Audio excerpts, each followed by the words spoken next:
Today on Retire with Purpose, retirement income advice from Stanford, where to get the very best Medicare advice, and answering the question, when will Social Security go broke?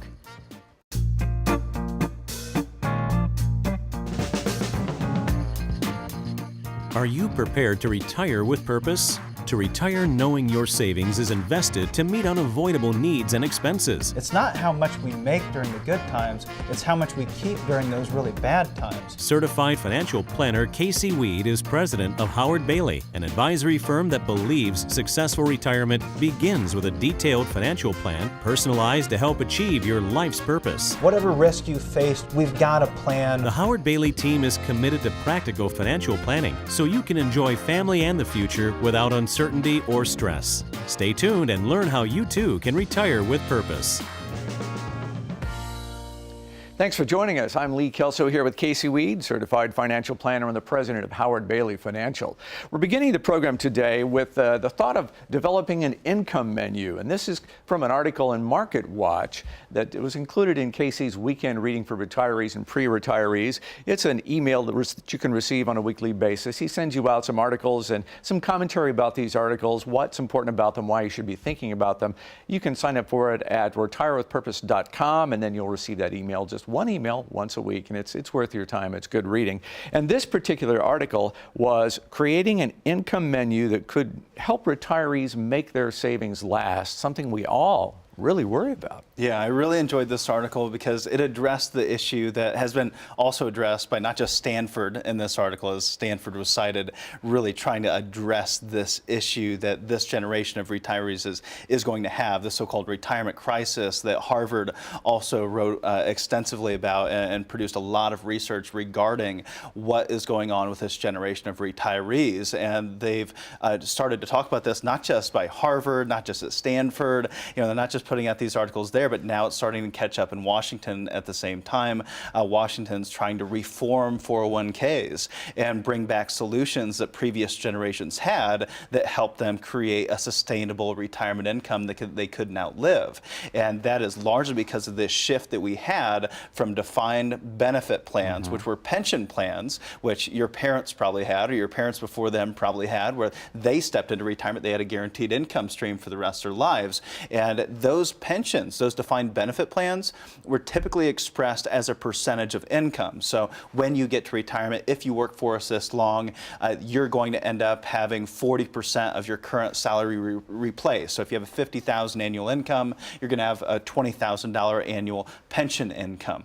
And so retirees were always thinking about it. And during their accumulation years on their way to retirement, they were always thinking about income. They were always thinking about cash flow and the return of their money. And now this generation of retirees, Washington's starting to say, they're saying, boy, we've created a retirement crisis because we basically eliminated defined benefit plans through regulation. And now all these retirees have been thinking about defined contribution plans. These are your 401ks, 403bs, 457 plans.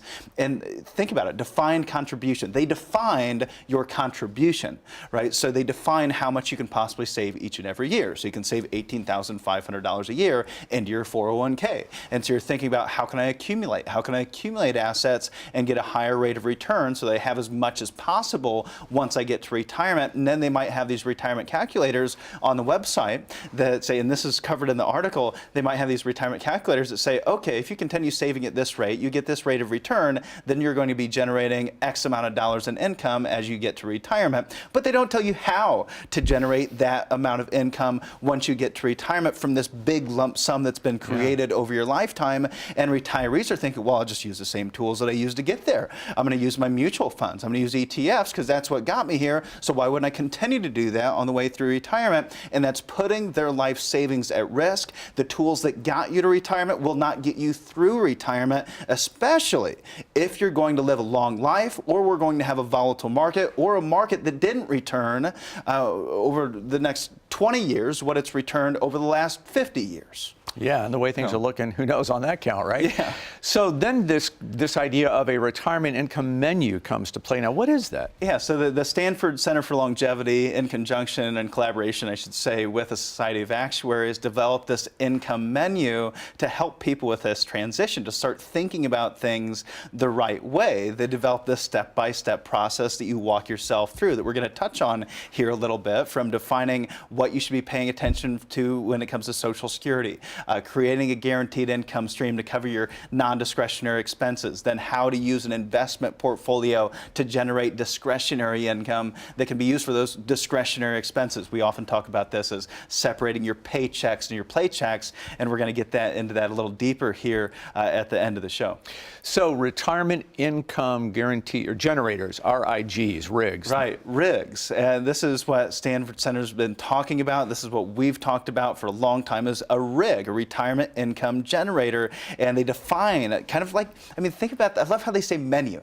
This is your income menu, right? I mean, think about it. You go out to eat. If you're going out for a really nice experience, you're going out to celebrate a birthday, or you're probably going to go to a nice restaurant. You're going to open up the menu, and you're not just going to order an appetizer, right? You're probably going to, it's a nice meal. This is a big deal. You're going to order an appetizer. You're going to order an entree. Then you're going to order a dessert. And you might follow it up with an aperitif or a coffee, for that matter, right? And so you've got all these different things that are creating this diversified full experience, so you gain the most out of the experience you possibly can. The same thing is true when you step into retirement. You have to know this menu of options, and I think you have to know all those solutions so you can select the right ones for you. However, many times people are only being presented with the solutions their advisor has. If that menu only has one or two different solutions in it, well, I only offer mutual funds or ETFs or stocks or maybe bonds. You've only got this small menu. You're not going to have that full experience to be able to really have that fulfilling and secure retirement that you're looking for. So they give us this menu. So if your advisor's not talking about Social Security, not talking about guaranteed income and how to create an investment income, then you aren't having a conversation you need to be having that Stanford is repeatedly talking about in this article and in all of their touch with the media. So over time, Casey's taught me the single most important thing, and where you start is maximize your Social Security benefits, right? Yeah, sure. We start with our why. Why do we want to retire? What do we hope to accomplish? And then we eventually get to income. Without income, we don't have retirement. Right. And that often starts with Social Security discussions. So we're going to take your Social Security benefit, we're going to take your age, and as the article says, we need to figure out how to maximize those benefits. That could be delaying till 70 years old. It could be, in my mom's case, she was divorced, so she could file and suspend. Being divorced, she could still file and suspend, take her spousal benefit at 62, suspend her benefit and maximize and turn on her own benefit at age 70. In my mother-in-law's case, she'll be able to file at 60, also use file and suspend because she's a widow. And so we've got different things that we can do in order to maximize those benefits, and that can be a huge decision and a very important one. They kind of walk us through how to do that.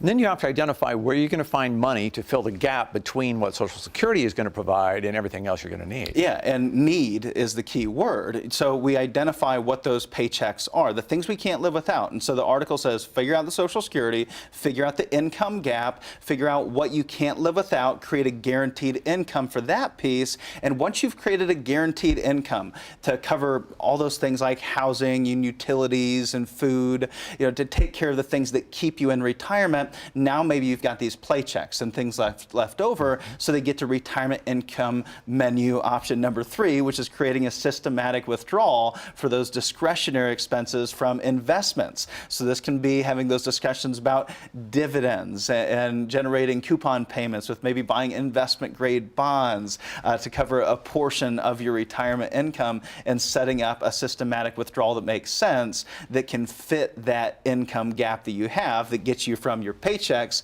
through your paychecks, and now you've got a holistic retirement income plan. And then it continues on to share with us all the different tools that are out there. And we've got all those tools at our disposal as independent income planners, we have every tool at our disposal on that retirement income menu, and we can make sure we're creating the broadest, most comprehensive plan we possibly can. Well, if you'd like more information on that, you can always go to retirewithpurpose.com and sign up for a weekend reading for retirees. And then I also hope you'll use the number on your screen to plan a visit with a member of the Howard Bailey team to take a look at exactly what's going on in your portfolio, and have you planned for the income that we just discussed? What's in there now? Just a bucket of investments, or is there a plan to provide you lifetime income? What about care that you're going to need in long-term care situations? Is there funding available for that, and is it planned? And then, of course, fees, taxes, and expenses. All things that will be reviewed when you sit down with a member of the Howard Bailey team to take a look at your personal circumstances and whether or not you can be on the path toward retiring with purpose. The answer is you can. It just takes a little planning, and that visit with Howard Bailey is the first step, so call the number on your screen and get that scheduled. All right, we're back to answer your questions in just a minute. At Howard Bailey Financial, every dollar has a purpose. We call it the purpose-based retirement. A certified financial planner will help you decide what you need your retirement money to do for you. We put together a written plan that puts your dollars exactly where you want them to be. And we put every dollar to work to maximize your retirement efficiency. For a higher level of insight and care, choose the purpose-based retirement from Howard Bailey Financial. Call us now to set a complimentary consultation. If you would like to ask Casey a question, you can always email info@howardbailey.com. That's what Darius in Huntington did. Go ahead, Darius. I'm in a second marriage and feel conflicted with leaving assets to my spouse or my children upon death. How do you help people resolve these types of conflicts? Well, Darius, that's a type of conflict we deal with all the time with the families that we're working with. There's a lot of second marriages out there today, and especially as you're stepping into retirement, this can become a difficult matter to deal with. You might be conflicted because you want to make sure you want to leave assets behind to your spouse so that he or she continues to be taken care of for years into the future until they pass away, but you still ultimately want those particular assets that you worked so hard to save to ultimately go to your children, not be split up across all the other children that you might have. On the other hand, maybe when you pass away, you just want those assets to go directly to your children and not to your spouse. In that case, it's a fairly simple thing to change. We just changed the beneficiary from your spouse directly to those children. Now, if you want to leave assets behind to your spouse and still retain those assets to go to your children, first thing is always to have open lines of communication. Spend a lot of time communicating to make sure the person that you're with really understands what you want to happen with your assets once you're gone. And in many instances, this can just be communicated. However, if there's not trust, or there may be concern about a second marriage after you've passed away, and you want to still protect those assets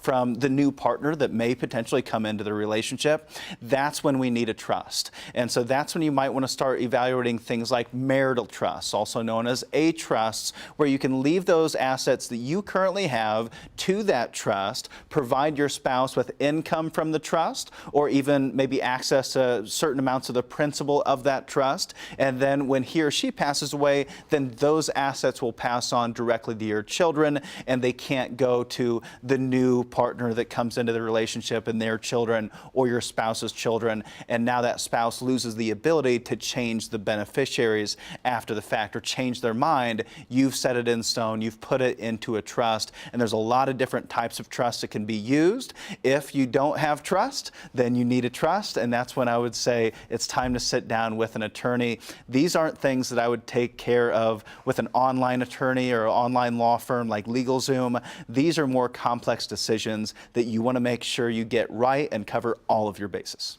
Yeah, let's go to Granger, Indiana, and Les in your question. Where do you tell retirees to go for Medicare advice? Well, Les, Medicare is one of those very specialized areas of advice because Medicare can be a fairly complex thing to really understand and continue to manage year after year. I think, given how quickly things are changing in the Medicare world and how quickly prescription drug costs have been skyrocketing here over the last year and past couple of years, it makes a lot of sense to revisit those things every single year and make sure you have the very best plan that fits your particular circumstance. One of the things I always like to eliminate, if possible, is all the conflicts of interest that I possibly can. And so I've actually recommended quite a few people to online providers that are fee-only providers that are actually certified financial planner practitioners, but all they do is specialize in Medicare, providing Medicare advice. So they charge you a fee, and for that fee, you get a consultation. They review your current financial situation and in its totality, and then they also review your medical situation, your medical history, and they tell you which plans would be the best for you and walk you through understanding each one of those plans. But then you ultimately take that advice and you go out and buy it on your own in the marketplace. And for me, that's a really nice way to make sure I'm getting good, comprehensive advice and somebody's not just trying to sell me something or replace a plan that I already have that's actually a pretty darn good plan. And if you want to get recommendations for who you might be able to reach out with, people that I've used for even my own mom, just email us at info@howardbailey. I'd be happy to provide you that referral. The quality advice is also on Greg's mind. He writes, "My advisor isn't a registered investment advisor, but says he's a fiduciary due to having his CFP designation. Does that cover me from conflicts of interest?" Well, Greg, this is somewhat of a complex question, but I think we can distill it to being fairly simple. So let's just first, fiduciary responsibility. What's that mean? Fiduciary responsibility means that your advisor has the legal responsibility to put your needs ahead of their own, okay? And I think the easiest way to understand this is say, okay, I'll walk into an advisor's office and I say, you know what, I want to grow my portfolio. I'm looking for a growth-based mutual fund. And so then that advisor says, okay, we've got this American Funds Growth Fund. There, let's go ahead and put it there. And at the same time, there might have been a better solution that had a better track record, that had lower expenses with, say, Vanguard. So you might have been able to buy the Vanguard Growth Fund instead of the American Funds Growth Fund and had better past performance, lower expenses moving forward. It might have been a better solution for you, but the advisor is still in a position that he did something that was suitable. It was okay, but it wasn't the very best thing for you. If you were working with a fiduciary like ourselves, a registered investment advisor, we have to go with the very best solution, and we have to have evidence to back up why we went with that solution in the first place. Now, I myself am a certified financial planner practitioner and a registered investment advisor, but there are a lot of brokers. The majority of certified financial planners are brokers. They're not actually registered investment advisors or fiduciaries, and they still have a fiduciary duty. However, it's a different type of fiduciary duty than you're going to find with someone that carries a Series 65 license like a registered investment advisor or an investment advisor representative. And that fiduciary duty that they have is broader. CFP's definition of fiduciary is actually the broadest definition of fiduciary duty that you can get because it covers every investment recommendation in addition to estate planning recommendations, tax planning recommendations, insurance planning recommendations, so that they have to act in a fiduciary capacity and cover all those different areas. When it comes to a registered investment advisor, only if they're not a CFP, then they only have to go with those investment decisions that are made, and investment recommendations that are made have to have an ongoing fiduciary duty with the person they're working with.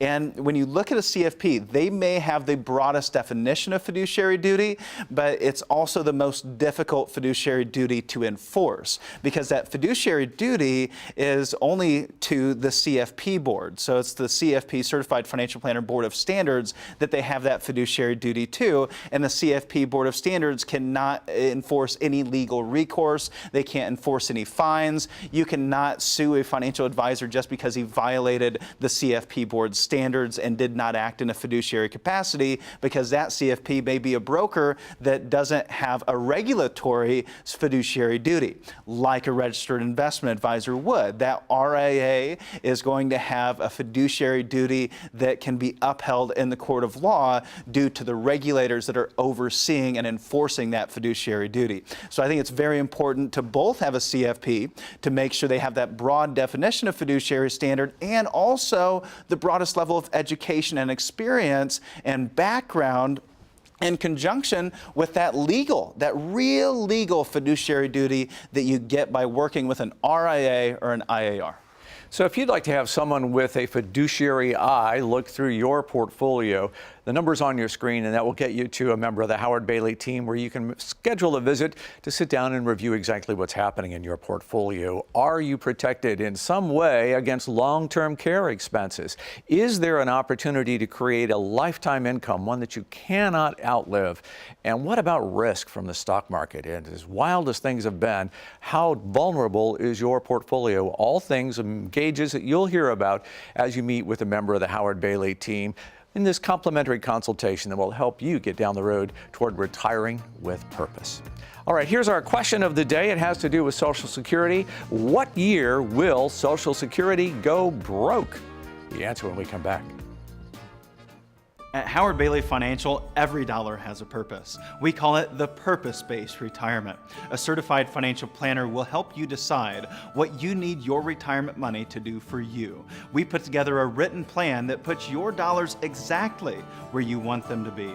And we put every dollar to work to maximize your retirement efficiency. For a higher level of insight and care, choose the purpose-based retirement from Howard Bailey Financial. Call us now to set a complimentary consultation. How'd you do with our question of the day? It was a little bit disturbing. The question was, what year will Social Security go broke? Well, Lee, the answer is technically C, 2034. And I say technically because I think we have a misconception of the word broke. Sometimes we say broke, well, Social Security is going to be broke in 2034. I've read periodicals out there that say, well, Social Security is not going to really be broke in 2034. It's going to be broke in 2034 by the definition of broke. And broke means that you're out of money. And they're going to deplete all of their cash reserves. So there's not going to be a savings account sitting aside that they can continue to just take money out and pay your Social Security checks. But that doesn't mean there won't be income coming in. So the reserves will be at zero, but there's still going to be income coming in from things like payroll taxes. And it's projected that they will have enough income coming in to continue to satisfy 79% of payments, so 79% of your Social Security check through the year 2090. And I think this just illustrates when we hear those numbers, wow, I really need to put a plan together, a backup plan maybe to satisfy that 20% gap. Now, my belief is they're going to solve the issue. It really shouldn't be something that is all that difficult. It's just coming together to get probably a bipartisan solution, which we know how hard that really is. So it might take several years, but eventually I believe we will come up with a solution. But it does illustrate how important it is to have a retirement income strategy, not to just put together a Social Security strategy to determine when I should be filing for my Social Security benefit and integrating that with your plan, but also structuring an investment plan, an income plan, doing your budgeting. So what we're going to do today is we're going to walk you through an example of how we help the couple actually create their very own lifetime income strategy. And we're going to start by outlining their paychecks and their playchecks. So when we get to the retirement income part of planning, we have to separate these two things. I like to call them paychecks and playchecks because that makes a lot more sense and we connect with it a little bit better than we do discretionary expenses and non-discretionary expenses. So your paychecks are the amount of income you have to have coming in every single month that you can't live without. This might be things like housing and utilities and food. Now, at the same time, we've got some individuals that will say vacation falls into that category. I need that vacation every single year. That's a paycheck. I need to make sure that's there regardless of what happens in the stock market. But typically, those types of things will fall into our paychecks. Those would be our vacations. Those would be going out to eat, maybe that golf membership, and we might solve that paycheck need with more of an investment strategy where if we see a pullback in the market, if dividend income gets cut, for instance, we might do without that vacation. We may cut back our expenses at the golf course for that matter. So we're going to first start by identifying their expenses. Their total expenses are $6,000 a month. Their paychecks are $2,000 a month. That's that extra stuff that they could live without or cut back on if we did experience recession, if we experience depression, or just a temporary market pullback. When we look at paychecks, that's the income they can't live without. $4,000 of their total of $6,000. Now we take that $4,000 in expenses. We subtract our Social Security. That leaves us with a gap to solve for of $1,500 a month. So how are we going to solve for that $1,500 a month? We want a guaranteed income strategy. So we carved out $250,000 of their portfolio to pensionize that. They're not going to retire for 3 more years. So we're going to set that aside in a vehicle that'll give them a guaranteed growth rate to get them to exactly $306,000 in 3 years. Not money they can walk away with, but money they can create a guaranteed income out of that will last the rest of their life. Even if they spend down everything in this account, it will still continue to pay out $1,500 a month for the rest of their life, always solving that base income need, that $4,000 in their paychecks. When it comes to their paychecks, we had identified $2,000 a month in paycheck income that they need. They had rental properties of $1,000 a month. And so we had a gap of $1,000 a month in their paychecks. With this, we utilized an investment income strategy, a diversified portfolio of investments that are generating regular income. This is a risk-based strategy. It has more growth potential, has more flexibility, has more liquidity. However, it also has risk. And we're going to include things like high yield bonds. We're going to include things maybe like investment grade bonds, U.S. equities, international equities, alternative investments, setting aside $300,000 to generate $1,000 a month without touching the principal. But we may experience times when that paycheck gets cut and we need to cut back. Maybe we're only generating $500 a month because of a poor economy. Now we take a look at that in summary. We have $6,000 a month in total expenses, $4,000 a month in paychecks. We utilized $2,500 in Social Security, $1,500 in a guaranteed income contract, giving them a net zero, covering that expense in full. We had $2,000 a month in paychecks. $1,000 coming from rental income, $1,000 coming from investment income makes that a net zero. So we cover all $6,000 of those expenses and get them to a place where they actually have a retirement income plan and they have assets left over. We used $550,000 to satisfy their income needs, giving us the ability to set aside additional dollars for long-term care funding and legacy planning so that they could leave a legacy behind for the next generation. And for some, in this couple's case, knowing that they were always going to leave assets behind for the next generation gave them the confidence to spend what they had today that was put into that income strategy.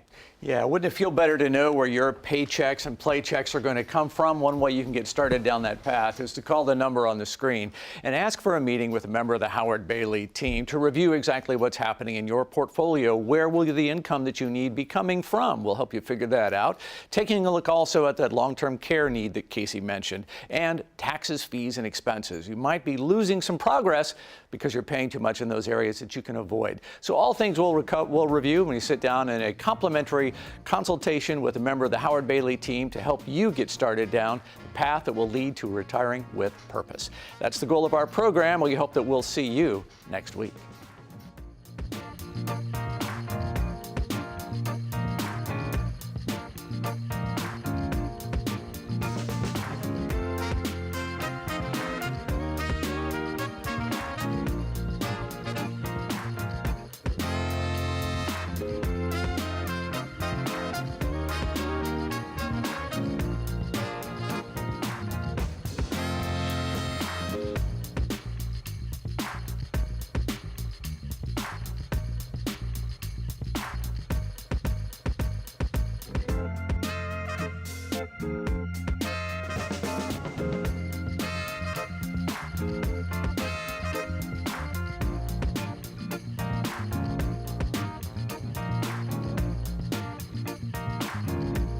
At Howard Bailey Financial, every dollar has a purpose. We call it the purpose-based retirement. A certified financial planner will help you decide what you need your retirement money to do for you.